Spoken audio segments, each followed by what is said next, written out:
শুভ সকাল বন্ধুরা, কেমন আছো তোমরা সবাই? আশা করবো প্রত্যেকে খুব ভালো আছো, সুস্থ আছো। আমার এই ছোট্ট পরিবারে তোমাদের সবাইকে জানাচ্ছি অনেক অনেক স্বাগত আর অনেক ভালোবাসা জানিয়ে তোমাদেরকে সাথে নিয়ে একটা নতুন ভিডিও শুরু করছি। সকাল সকাল দেখেছো তো কি সুন্দর একটু ফুরফুরে হাওয়া দিচ্ছে। এই সকাল টাইমটা কিন্তু খুবই ভালো লাগে, ওয়েদারটা দারুণ। সকালবেলাটা একটু ফুরফুরে হাওয়া দেয় আর সকালবেলা রোদটাও থাকে না। ওই জন্যই দরজা জানলার পর্দাগুলো সব খুলে দিচ্ছি, দিয়ে জানলাগুলোকে একটু খুলে দেবো। 1 ঘন্টার মতন একটু হাওয়া ঢুকুক, একটু প্রকৃতির হাওয়া ঘরে না ঢুকলে ভালো লাগে না। সারা দিন রাত তো পাখা চলছে, পাখাগুলো তো একটু রেস্টও পাচ্ছে না, একভাবে পাখা চলে যাচ্ছে। বারান্দার পাখাটা তো বেশি, বারান্দার পাখাতে সারাদিনে একদম বন্ধ নেই। যতই পাখার হাওয়া লাগুক, প্রকৃতির হাওয়ার কাছে সব কোনো হাওয়াই হাওয়া না। তাই এই সকালবেলা একটু বেরাস করছিলাম, বেরাস করতে করতে উঠোনটা একটু পায়চালি করছিলাম, খুব ভালো লাগছিল। এখন ওই 7:30 মতন বাজে। এখন দেখো রোদ্দুর এসে গেছে। এখন বাসনগুলো সব বার করে দিলাম, বেসিংয়ে বাসনগুলো সব জড়ো হয়েছিল, বাইরে বার করে এখন কলতলায় মাজবো।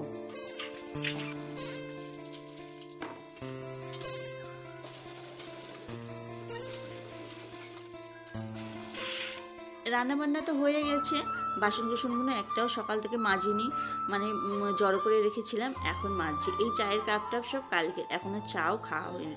সকালে আজকে উঠতে একটু লেট হয়ে গেছে যেন, মানে ঘুম তো প্রতিদিন তো সমান হয় না, একটু আগপিছ হয়।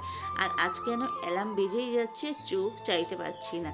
উঠতে লেট হয়ে গেছে, আর ওরও আজকে দেরি হয়ে গেছে বেরোতে, কারণ রান্না না করলে ও তো বেরোতে পারবে না। আর আজকে আমার লেট হলে ওর জন্য যাওয়ার তাড়াটা একটু বেড়ে যায়। সুমানে উঠে থেকে আমার পিছনে রয়েছে, তাড়াতাড়ি করো তাড়াতাড়ি করো, লেট হয়ে গেছো, খাবার নিয়ে যাব না, তুমি ঘুমোচ্ছিলে। আমি বললাম দাঁড়াও, একটু লেট হয়েছে তার কি করব, প্রতিদিন তার সমান হয় না, তা একটু লেট 5-10 মিনিট বাদে যেয়ে ওখানে হবে না। ওর যখন টাইম ও তখনই বেরোবে, সকাল থেকে তো খ্যাচ খ্যাচ করছে, করেও কিছু করার নেই। তাও তাড়াহুড়ো করে ডাল ভাত রান্না করে দিলাম, ও বেরিয়ে পড়লো। তারপর আমি কাজকর্মে হাত দিলাম, ও থাকতে থাকতে কোনো কাজই করিনি। সকালবেলা উঠে তো দুয়ারে জল দিয়ে, রান্নাঘর ঝাঁট দিয়ে, বারান্দাটার সামনেটা একটু ঝাঁট দিয়ে রান্না বসিয়ে দিই, কারণ বাসি ঘরে তো রান্না বান্না করা যায় না। আর ঝাঁট দিয়ে তারপর করি। আর এই চালের বস্তাটা এখানে বসানো রয়েছে, চালটা ঢেলবো ড্রামের মধ্যে। রেশনের চাল আছে, রেশনের চালটা সকালবেলা রান্না করি না, কারণ সকালবেলা রান্না করে দুপুর পর্যন্ত তো ভাতটা শক্ত হয়ে যায়, বাবা খেতে পারে না। ওই জন্যে রেশনের চালটা রাত্রিবেলা করি, রাত্রিবেলা গরম গরম ভাতটা খাই, একটু নরম থাকে, অসুবিধা হয় না।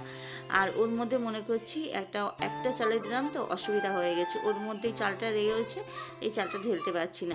মনে করছি ওটা অল্প চাল তো, ওইটা একটা হাঁড়ির মধ্যে ঢেলবো, ঢেলে বস্তাটা বালতির মধ্যে ভরে দেবো। ঘর বারান্দাগুলো তো ঝাঁট দিয়ে দিলাম, আর এখানে জামা কাপড় বার করে রেখেছি, সেখানে সব বালতিতে ভরে এখন এখানটা সামনেটা ঝাঁট দিয়ে দেবো। ঘরটা মেয়ে বিছানাটা পরিষ্কার করলো, উঠে পড়ে বিছানাটা পরিষ্কার করলো, আমি এদিকে কাজগুলো করছিলাম বলে। দিয়ে এবার আমি ঘর বারান্দাটা পরিষ্কার করে ঝাঁট দিয়ে দিলাম। আর এই কাজ করি তো এই কাপড়ের সব টুকরো সারা ঘরে ছড়িয়ে পড়ে, পাখা চলে তো সব দিকে ছড়িয়ে পড়ে, সেগুলো সব ভালো করে ঝাঁট দিয়ে পরিষ্কার করে আনি। আর এনে এবারে এই সামনেটা ফেলে কেমন লাগে দেখতে। উঠোনটা তো সকালবেলা ঝাঁট দিয়ে দিয়েছি, সকালবেলা উঠোন ঝাঁট দেওয়াটা তোমাদের সাথে আর শেয়ার করি না। ঘুম থেকে উঠে নাইটিটা পরা থাকে, উঠোনটা ঝাঁট দিয়ে দিই, বাসি নাইটিটা ছেড়ে তারপর ঘরে যাই, কারণ উঠোন ঝাঁট দিয়ে জিনিস পরে তার ঘরে ঢুকতে পারবো না, একেবারে ছেড়ে গাটা ধুয়ে তারপরে ঘরে যাই। আর উঠোনটা কি পরিমাণে ধুলো হয়েছে দেখো, কি পরিমাণে ধুলো উঠছে। গোলা দেবো গো, 2 দিন 1 দিন আরেই দেখছি গোলা দেবো, মানে আবার তো শুনছি রবিবার থেকে বৃষ্টি হবে, ওই জন্যেও একটু করছি যে দেবো কি দেবো না ভাবছি।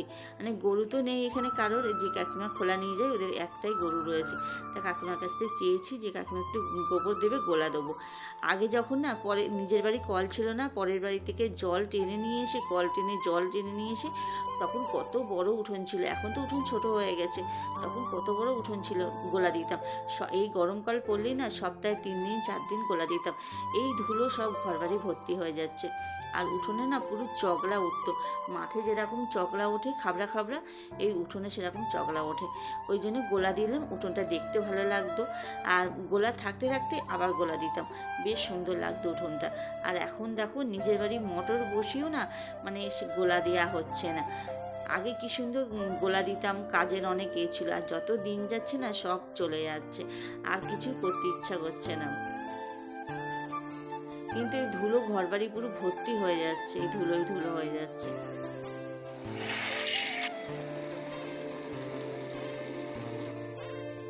জামা কাপড়গুলো একটু ভিজিয়ে দেবো, দিয়ে আমি চা খাবো। আমার এখনও চা খাওয়া হয়নি। মেয়েকে বললাম চাটা বসাবা না, আমি জামা কাপড়গুলো ভিজিয়ে দিয়ে চা খেয়ে ঘরদোরগুলো পুছে তারপর চানটা করে নেবো। আর মেয়ে চা বসাতে গেল, চা বসাতে গিয়ে আমার যে বাসনের যে চুপড়িটার মধ্যে বাসন রেখে দিই না, সেই বাসনের মধ্যে থেকে সসপ্যানটা বার করতে গিয়ে দেখো ওর মধ্যে আরশোলার নাদি ভর্তি। তা আবার ওই বাসনের ঝাঁকা বার করে সমস্ত বাসন মেজে পরিষ্কার করলাম।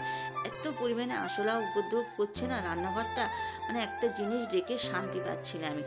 সেই সব মেজে ঘষে পরিষ্কার করে রান্নাঘর মুছে তারপর চানটা করে এলাম। আর আজকে একটু শ্যাম্পু করেছি। কটা দিন মনে করছি শ্যাম্পু করবো, এই গরমকাল না 2-3 দিন আড়ে শ্যাম্পুটা করা ভালো। মাথায় ঘাম হচ্ছে আর ময়লা হচ্ছে, সেই রকম মাথা চুলকাচ্ছে, তার সাথে চুলও সেই রকম পরিমাণে উঠছে।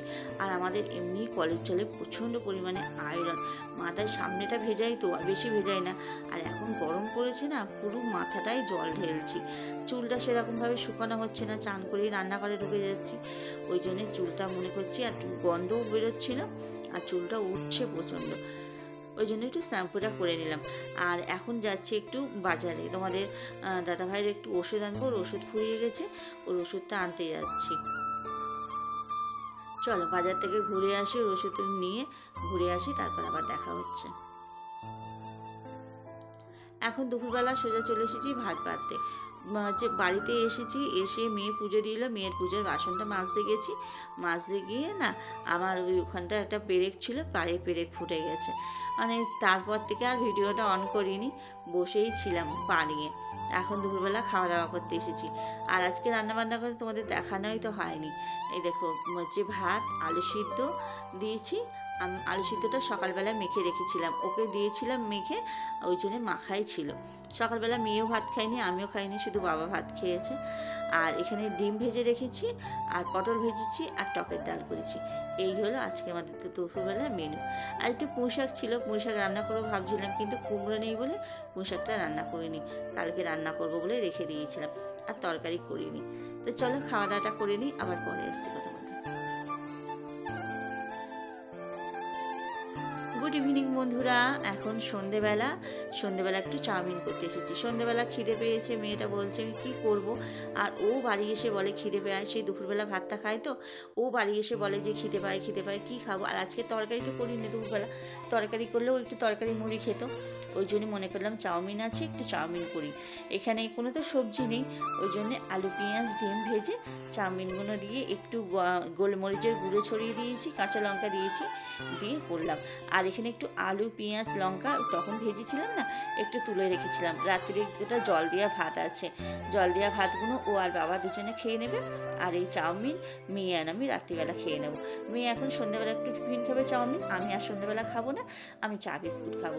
চা বিস্কুট খেয়ে চলে এলাম দেখো হসপিটালে। সকালবেলা বললাম না পেরেক ফুটেছে, একটা টেটেনাসটাও দিয়ে রাখা ভালো। আর জং ধরা পেরেক ফুটেছে, একটু রক্ত বেরিয়ে গেছে, আর পাটা সেই রকম ব্যথা হয়েছে।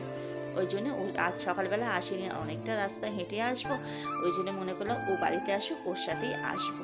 ও বাড়িতে হসপিটাল থেকে বাড়ি এসে কিছু কাজ করছিলাম, কাজ বলতে ওই কাজগুলোই করছিলাম, করে নিয়ে এখন মেয়ে বাড়িতে চলে এলো পড়ে। এখন আমি যাব খাওয়ার জল আনতে, খাওয়ার জল নিয়ে এসে রাত্রে খেতে দেবো, খেতে দিব।